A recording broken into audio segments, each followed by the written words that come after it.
Dan saya yakin bahwa semua kita pagi hari ini pasti punya sebuah harapan, ya kan? Amin. Bapak Ibu, di sepanjang hari ini kita punya sebuah harapan. Hari ini akan menjadi lebih baik dari hari kemarin. Kita punya sebuah harapan bahwa hidup kita akan menjadi berkat bagi banyak orang. Kesalahan-kesalahan, kelemahan, kegagalan kita kemarin, hari ini akan berubah menjadi kemenangan. Amin. Dan saudara, selama kita hidup di dunia, pasti kita akan punya banyak masalah. Benar ya? Selama kita hidup, ibarat detak jantung yang di layar monitor ketika kalau kita memeriksa jantung, maka pasti selama jantung itu atau di alat pendeteksi jantung kalau grafik itu masih turun naik, maka tentunya itu tanda kita masih hidup. Benar ya? Itu berbicara tentang selama kita hidup pasti ada masalah ya. Perjalanan kita akan turun naik gunung, turun lembah, masalah silih berganti datang, itu biasa saja. Bapak Ibu boleh tulis di kolom komentar, masalah itu biasa ya. Itu adalah bagian dari kehidupan seorang anak manusia. Dan luar biasanya daripada semuanya adalah karena kita tidak berjalan sendiri. Haleluya. Kita berjalan dengan Tuhan yang hebat. Sekalipun masalah silih berganti datang dalam kehidupan kita. Nah, setiap kali masalah datang dalam kehidupan Bapak, Ibu, dan saya, pastinya ada satu kata yang kita butuhkan, yaitu apa? Pertolongan. Benar nggak Bapak, Ibu? Waktu kita ada dalam masalah, yang kita butuhkan apa? Yang kita butuh cuma satu, pertolongan. Ya, dan sering kali yang terjadi dalam kehidupan kita adalah ketika masalah datang, kita akan taruh di dalam pikiran kita, kita mau minta tolong kemana? Pastinya ada seseorang yang kita butuhkan untuk datang dan menolong kita. Tapi tahukah Bapak Ibu bahwa pertolongan manusia itu sangat terbatas? Amin. Manusia itu dia bisa menolong mungkin ya. Dia punya kemampuan untuk menolong, dia kaya. Kita butuh keuangan misalnya dan dia bisa sebenarnya membantu kita. Tapi kalau dia bukan orang yang murah hati, belum tentu dia mau membantu, ya kan? Apalagi kalau 2-3 kali kita datang minta, mungkin saja yang keempat dia pikir, aduh kenapa sih terus minta-minta dan minta, ya kan? Dia akan nggak mau untuk bermurah hati memberi. Artinya dia mampu menolong, tapi dia tidak mau. Tapi ada juga orang yang suka menolong, dia murah hati, dia baik ya, tapi dia juga terbatas. Sehingga ketika kita minta tolong, dia punya keterbatasan untuk menolong, sekalipun dia mau. Nah, jadi manusia itu diperhadapkan kepada dua hal ini, Bapak Ibu, mampu dan mau. Dia tidak mampu dan dia mau, dia tidak mau dan dia mampu. Ya. Tapi kalau kita minta tolong kepada satu pribadi yang dia mampu dan dia mau, maka pasti dia akan memberikan pertolongan setiap saat bagi kita. Bahkan dia berjanji, kalau kamu mau butuh pertolongan, datang dan minta kepadaku. Siapakah dia? Mari kita lihat di dalam Mazmur 121 ayat 1 sampai ayatnya yang ke-8. Ini adalah nyanyian ziarah Bapak Ibu dari Daud sendiri ya. Dikatakan di sini, aku melayangkan mataku ke gunung-gunung. Dari manakah akan datang pertolonganku? Pertolonganku ialah dari Tuhan yang menjadikan langit dan bumi. Wow. Ia takkan membiarkan kakimu goyah. Penjagamu tidak akan terlelap. Sesungguhnya tidak terlelap dan tidak tertidur penjaga Israel. Tuhanlah penjagamu. Tuhanlah naunganmu di sebelah tangan kananmu. Matahari tidak menyakiti engkau pada waktu siang atau bulan pada waktu malam. Tuhan akan menjaga engkau terhadap segala kecelakaan. Ia akan menjaga nyawamu. Katakan amin. Tuhan akan menjaga keluar masukmu dari sekarang sampai selama-lamanya. Di sini pemazmur mengatakan di dalam ayatnya yang pertama, aku melayangkan mataku ke gunung-gunung. Dari manakah akan datang pertolonganku?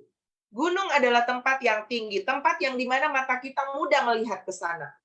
Gunung adalah sesuatu yang kita percaya bahwa itu adalah tempat di mana mungkin dari situ datang pertolongan. Mungkin itu orang, mungkin itu kekuatan kita, harta kita, saldo kita di bank.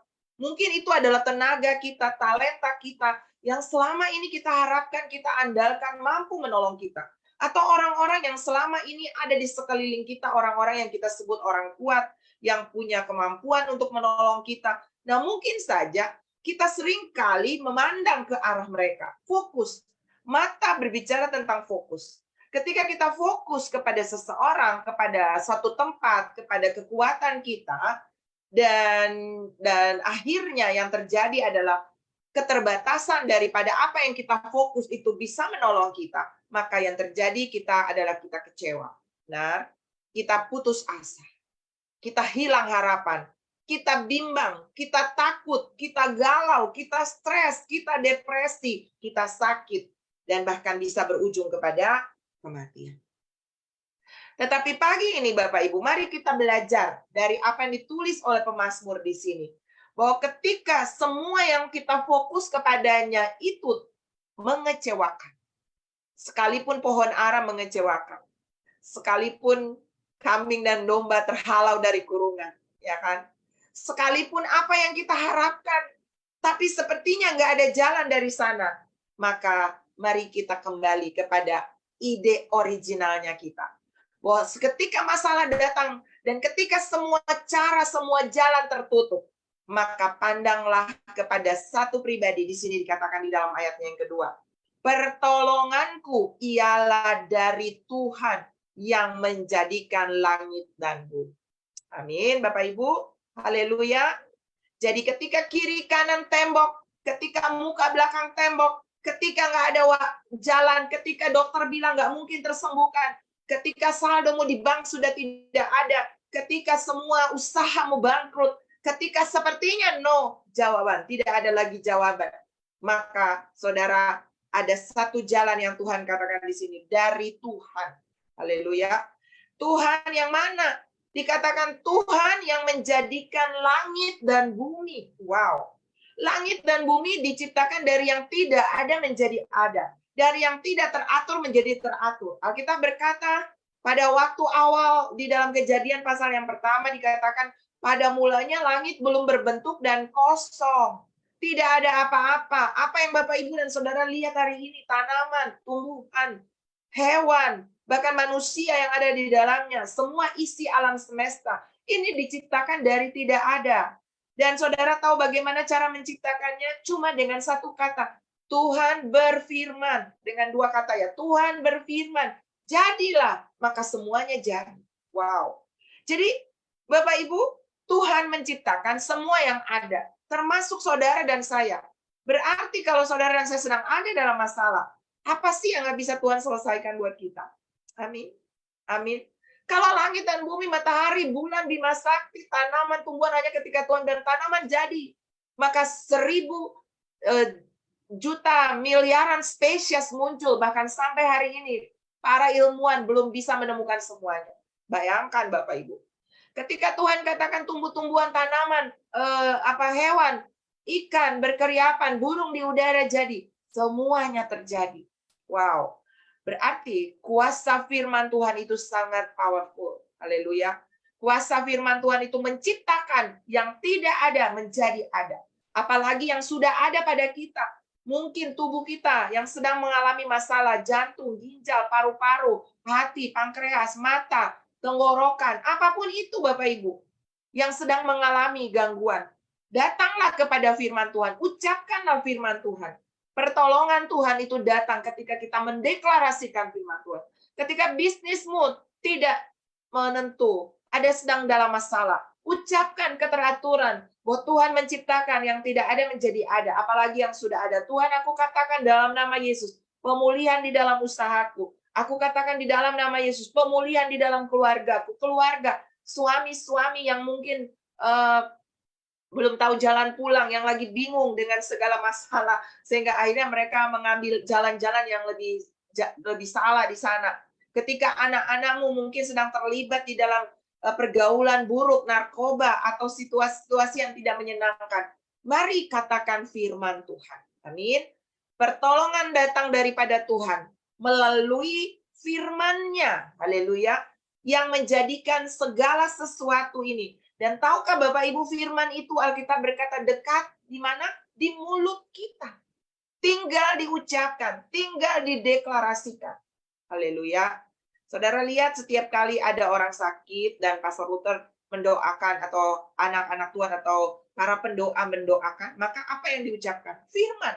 Kita lepaskan Yeremia 33:6 bahwa Tuhan telah menyembuhkan ibu, bapak, apapun penyakit yang boleh dikatakan, bahwa nama di atas segala nama, nama Yesus, nama di atas segala nama penyakit, nama di atas segala persoalan, nama yang berkuasa itu akan menciptakan itu terjadi di dalam kehidupan kita. Haleluya Bapak Ibu.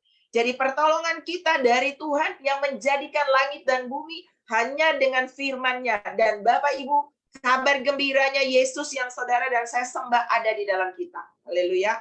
Visi gereja ini, have Jesus live in us, menjadikan Yesus tinggal di dalam kita. Dan kalau Yesus tinggal di dalam kita, dia pengharapan akan kemuliaan. Amin. Maka dialah yang akan memberikan jalan kepada Bapak, Ibu, Saudara, dan saya. Ya, ayat yang ketiga berkata, ia takkan membiarkan kakimu goyah.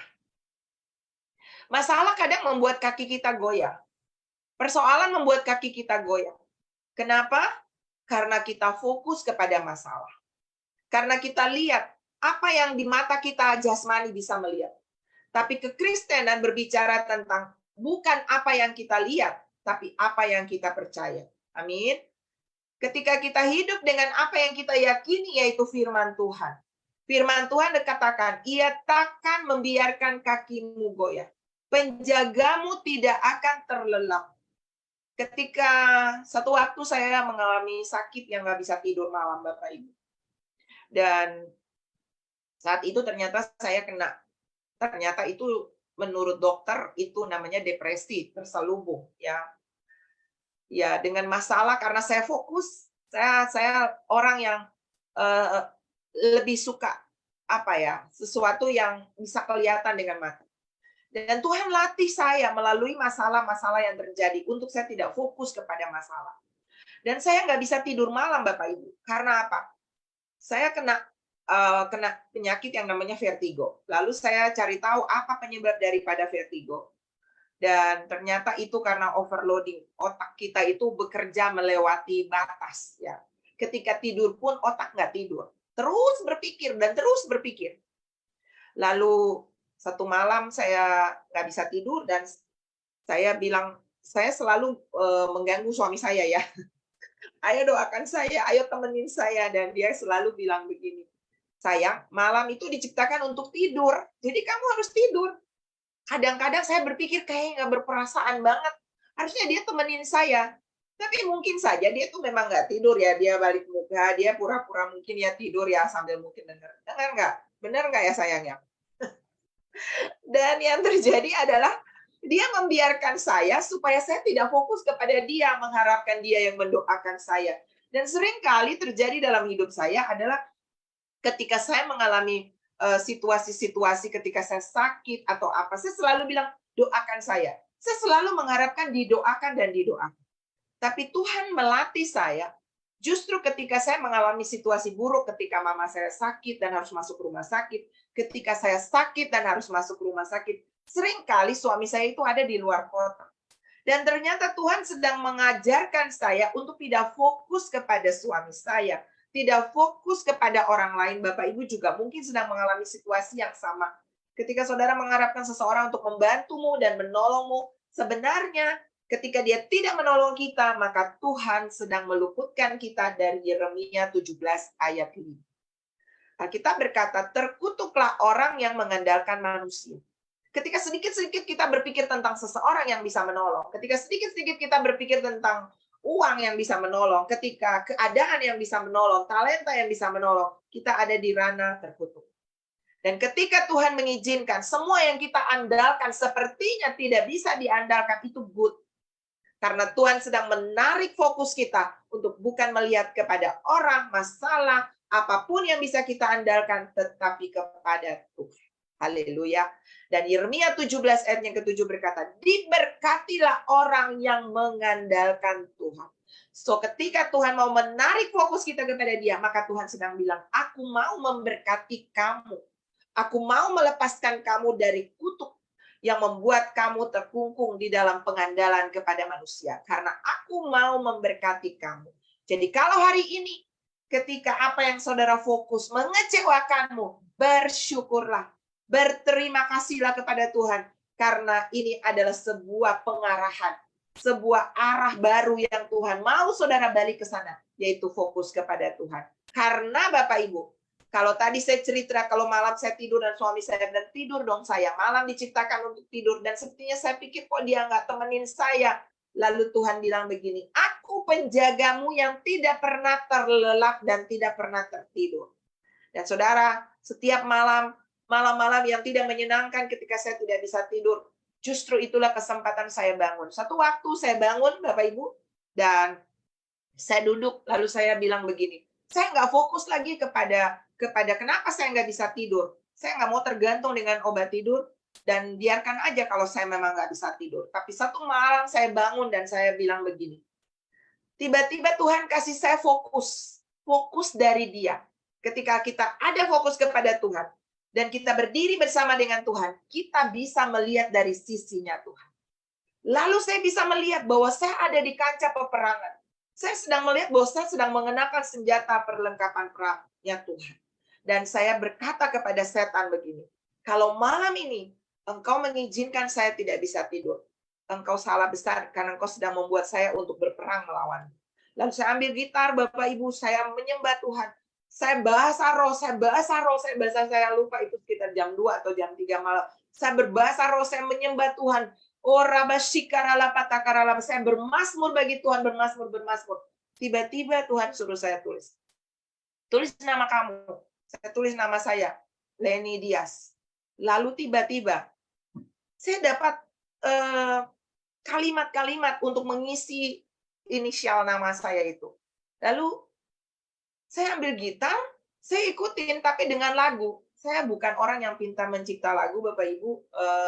Tuhan sering memberikan saya lagu ketika saya ada dalam masalah. Lalu saya nyanyi dengan kalimat-kalimat syair-syair yang tadi saya tuliskan.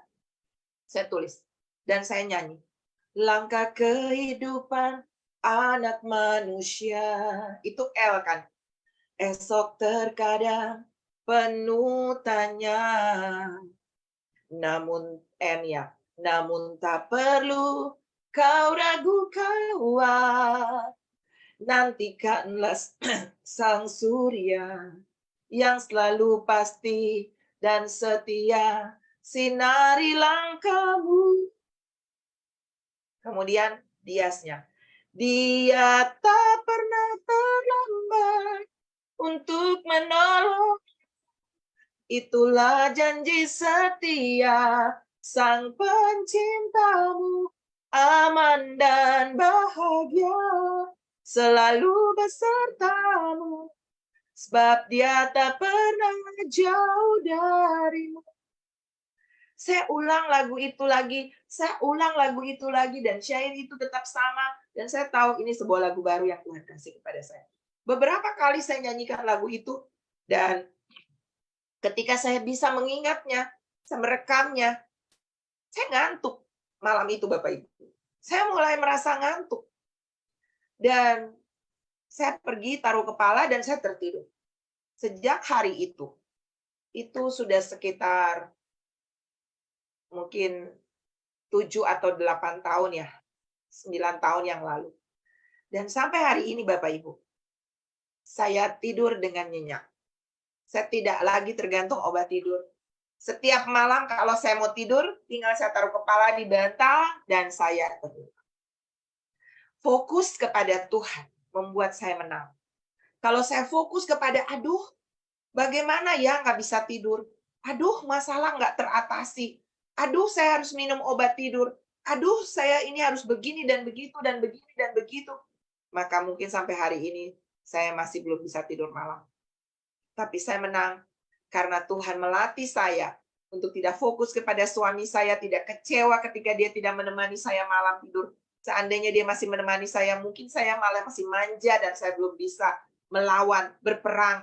Otot rohani saya tidak terbentuk di sana.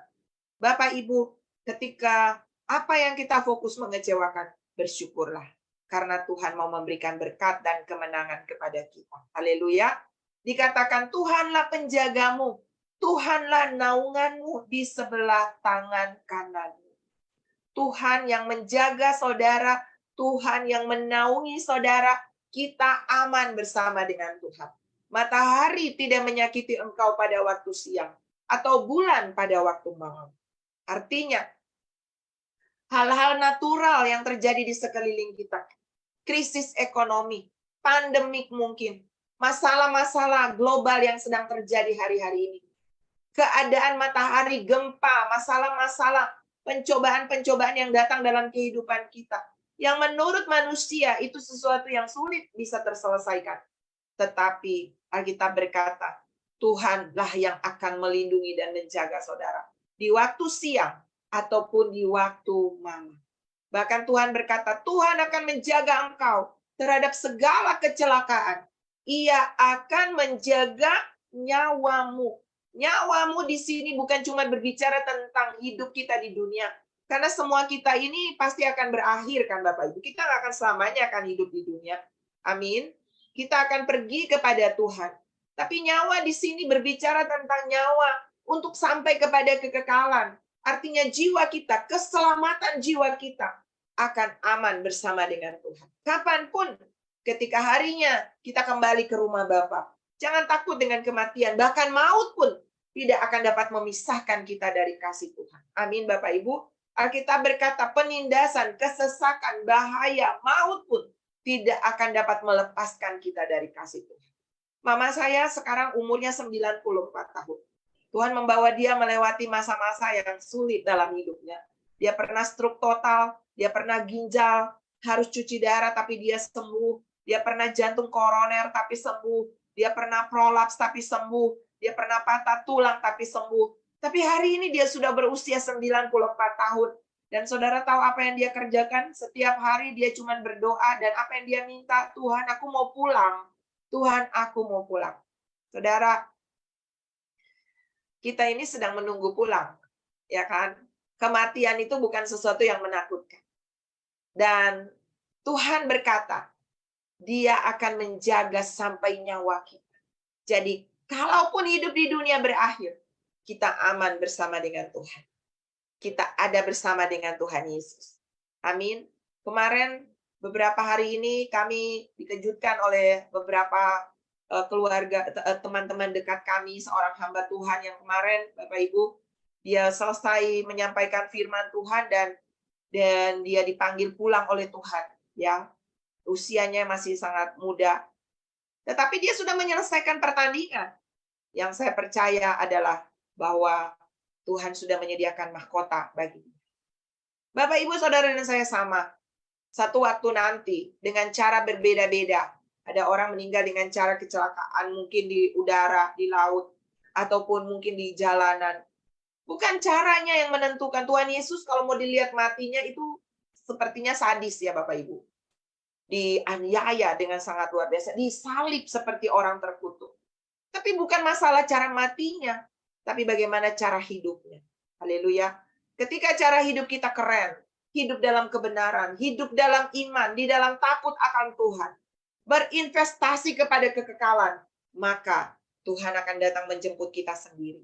Dan pada waktunya nanti kita akan hidup bersama dengan Dia selama-lamanya di dalam kekekalan. Dikatakan di dalam ayatnya yang ke-8, Tuhan akan menjaga keluar masukmu dari sekarang sampai selama-lamanya. Wow. Tuhan jaga keluar masuk Bapak Ibu di rumah, Bapak Ibu di jalan, Bapak Ibu di kantor, Bapak Ibu di sekolah, Bapak Ibu di mana-mana saja. Dalam segala situasi baik, situasi tidak baik, ada Tuhan. Amin. Makanya ada lagu, aku masih punya Tuhan, punya pengharapan. Aku tetap beriman, Tuhanku, Yesus kekuatanku, Yesus kekuatanku. Aku masih punya Tuhan.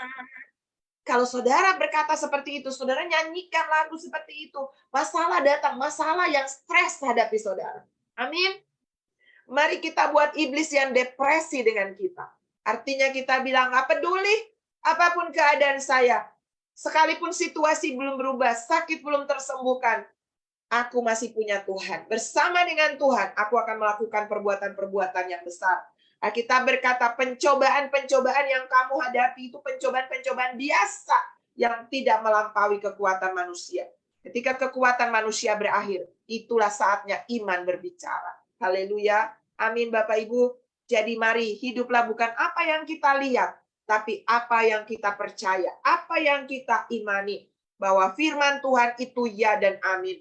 Fokus kepada Tuhan, artinya fokus kepada firman Tuhan. Firman Tuhan katakan, pencobaan itu tidak melampaui kekuatan. Maka ketika saudara dicobai, ketika saudara alami ujian kehidupan, katakan, tidak melampaui kekuatan. Tuhan ada bersama denganku.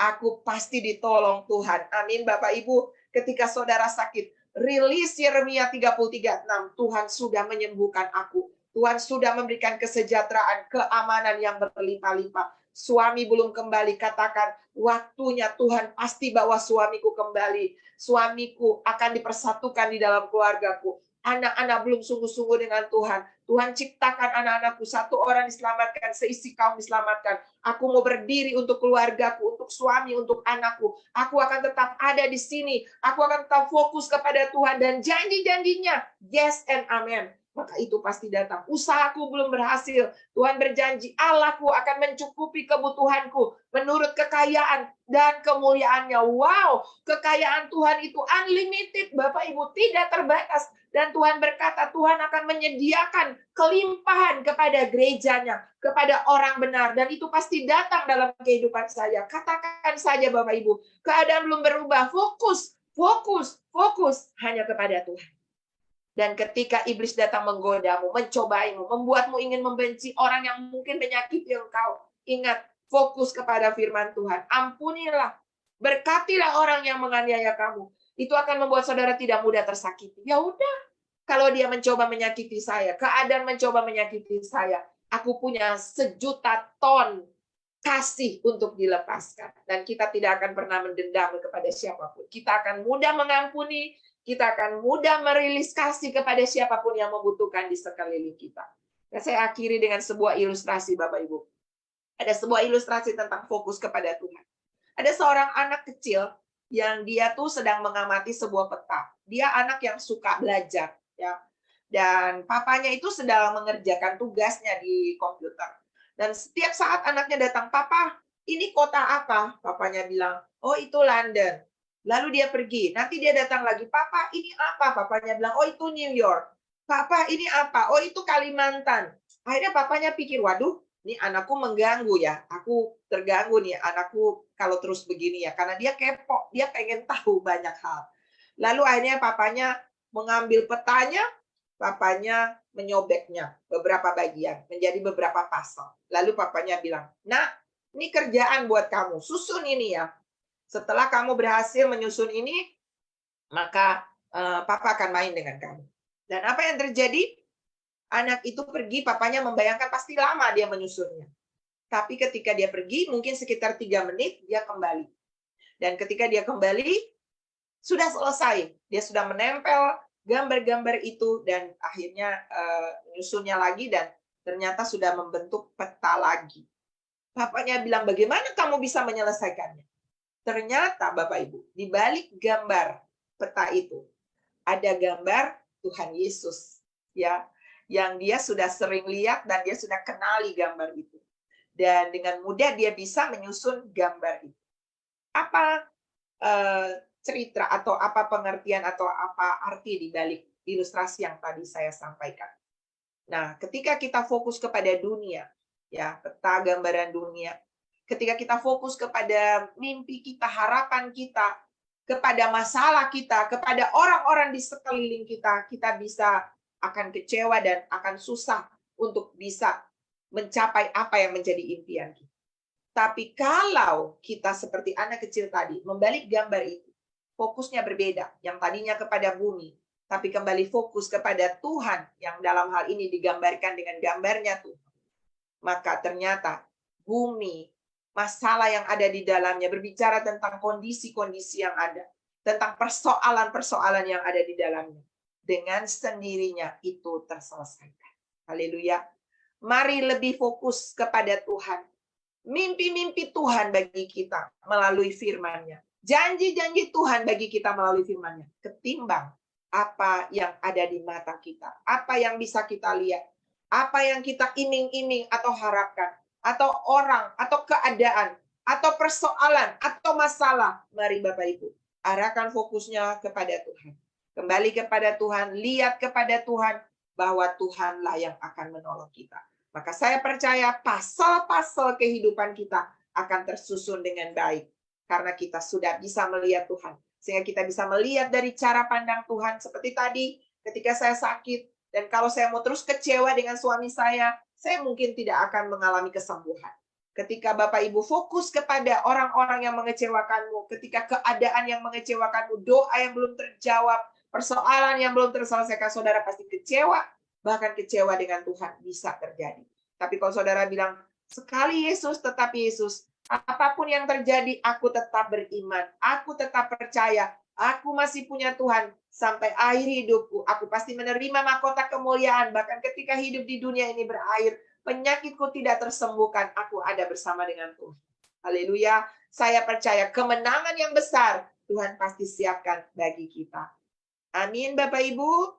Tuhan Yesus memberkati kita, fokus kepada Tuhan, dan raih kemenanganmu. Haleluya. Hari ini saya percaya kita adalah orang-orang yang menang, bahkan lebih daripada pemenang. Solusi pemenang kehidupan kita hanya satu, fokus kepada Tuhan. Tuhan Yesus memberkati Bapak Ibu. Saya serahkan kepada Pastor Luther. Puji Tuhan Bapak Ibu. Ketika masalah datang, jangan melihat masalah lebih besar dari Tuhan. Tapi Bapak Ibu harus memposisikan diri berdiri bersama dengan Tuhan yang besar. Maka masalah akan menjadi tidak ada apa-apanya. Bapak Ibu tahu bahwa karakter itu dibentuk dari hal-hal kecil yang kita lakukan setiap hari. Sekalipun itu tidak dilihat oleh orang dan tidak mendapat pujian. Tapi ingat bahwa ada satu pasang mata yang memperhatikan kita. Banyak kali ketika kita gagal dalam hal kecil, maka kita kehilangan hal-hal besar. Tapi ketika kita setia dalam hal-hal kecil, maka kita akan menerima hal-hal besar. Alkitab katakan ketika kamu setia dengan perkara kecil, kamu akan dipercayakan perkara besar. Saya percaya apa yang dibagikan tadi oleh istri saya, itu menjadi berkat, Pastor Leni tadi, menjadi berkat bagi kita semua. Bahwa Tuhan sedang melatih setiap orang percaya, sehingga mereka menjadi matang, menjadi dewasa. Bapak Ibu jangan anggap remeh semua yang dipercayakan kepada kita. Jangan anggap remeh tanggung jawab, pekerjaan. Jangan anggap remeh semua yang sedang saudara dan saya miliki. Itu cara Tuhan melatih kita. Ketika Bapak Ibu dan saya lakukan dengan serius, lakukan dengan cinta, jangan anggap remeh ketika kita juga jadi orang Kristen. Bahwa kekristenan mengikuti Tuhan itu tidak manja Bapak Ibu. Tapi Bapak Ibu dan saya menjadi orang yang dilatih oleh Tuhan untuk Bapak Ibu memiliki otot rohani yang kuat, memiliki pengharapan yang kuat, sehingga dalam setiap persoalan dan setiap masalah, Bapak Ibu, orang bisa lihat bahwa kita seperti Yesus. Orang bisa melihat bahwa kita orang berbeda, sekalipun kita ada di dunia. Karena tubuh jasmani ini kan cuma casing, Bapak Ibu. Tapi yang paling penting itu adalah apa yang ada dalam saudara.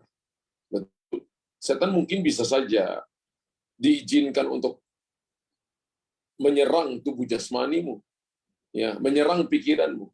Tapi ketika rohmu selalu lengket dengan Tuhan, lekat dengan Tuhan, maka keadaanmu akan aman. Ayub diambil semuanya. Tapi satu yang setan nggak bisa ambil adalah setan nggak bisa ambil doa di dalamnya, penyembahan di dalamnya. Ayub 1 ayat 21 berkata begini, maka tersungkurlah Ayub dan menyembah Tuhan. Ya. Ketika semuanya habis, Ayub tidak ngomel, tapi dia menyembah Tuhan. Ketika Bapak Ibu dan saya datang dan menyembah kepada Tuhan, maka Bapak Ibu punya sumber yang tidak pernah kering, sumber yang akan selalu menyuplai kita, sehingga kita akan menikmati semua yang terbaik dari janji-janji Tuhan. Ya, Ayub 1:21, dengan telanjang aku keluar dari kandungan ibuku, dengan telanjang juga aku akan kembali ke dalamnya. Tuhan yang mengambil, Tuhan yang memberi, Tuhan yang mengambil. Terpujilah nama Tuhan. Kalau lihat terjemahan King James-nya berkata bukan terpuji, tapi Ayub worship, Ayub menyembah Tuhan. Wow. Tuhan ingin melakukan perkara-perkara besar, perkara ajaib. Ayo sembah Dia. Setiap waktu, Bapak Ibu. Bangun rohanimu, bangun imanmu semakin dalam dengan Tuhan. Supaya kita melihat perkara-perkara hebat terjadi. Saya percaya hari ini kita diberkati oleh Tuhan. Amin. Bapa di sorga, hamba berdoa dan mengucap syukur.